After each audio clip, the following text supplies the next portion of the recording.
My name is Philip Tussing. I am from the economics faculty at Houston Community College. This is the third video in a short series on critical thinking.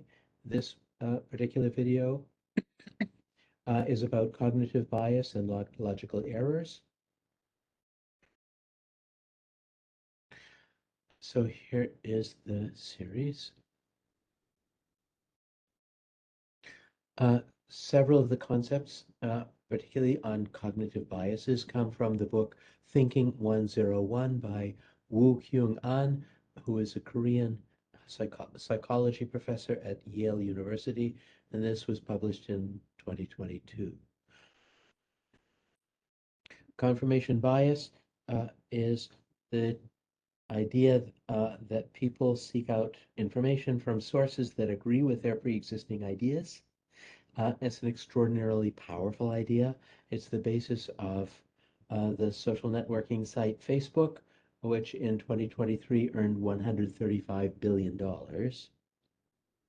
from advertisers based on information about users, uh, whom they bombarded with friends, videos, and info that echoed our interests and opinions. In other words, really the profits of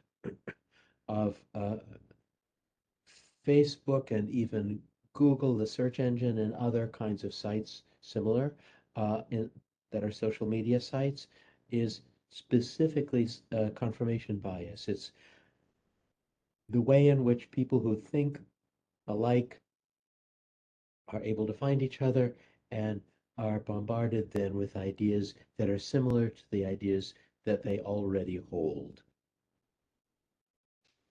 So, of course, those ideas may be wrong, or they may not be verifiable. They're almost inevitably non-verifiable to the extent to which they are beliefs or based on belief systems.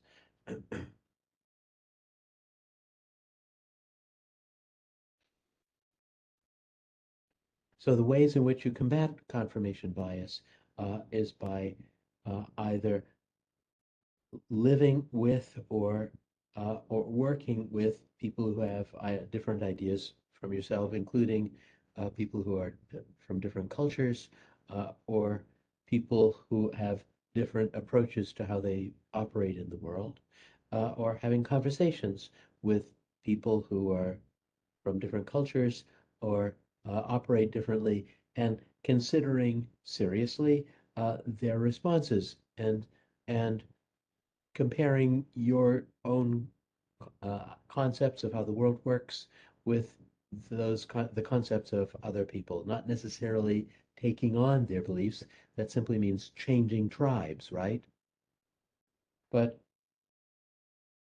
listening to their beliefs as they express them, taking them seriously, and understanding that this is a perfectly valid belief system, just as yours is a perfectly valid belief system. There's a video here which was recorded by people at the McCombs School of Business. Uh, this idea of combating confirmation bias is particularly important in business for two reasons, basically. One of which is that businesses generally operate in terms of teams of people who work together, and those teams work best if people are not constantly fighting with each other about beliefs.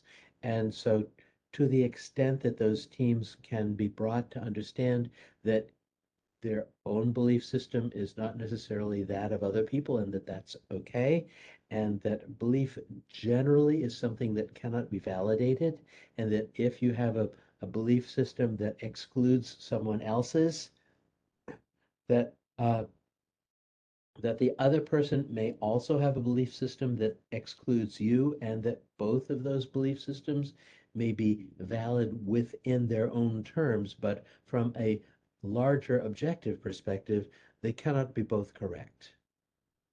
And in most cases, the aspect of those belief systems which leads to a thought that people who are in other belief systems are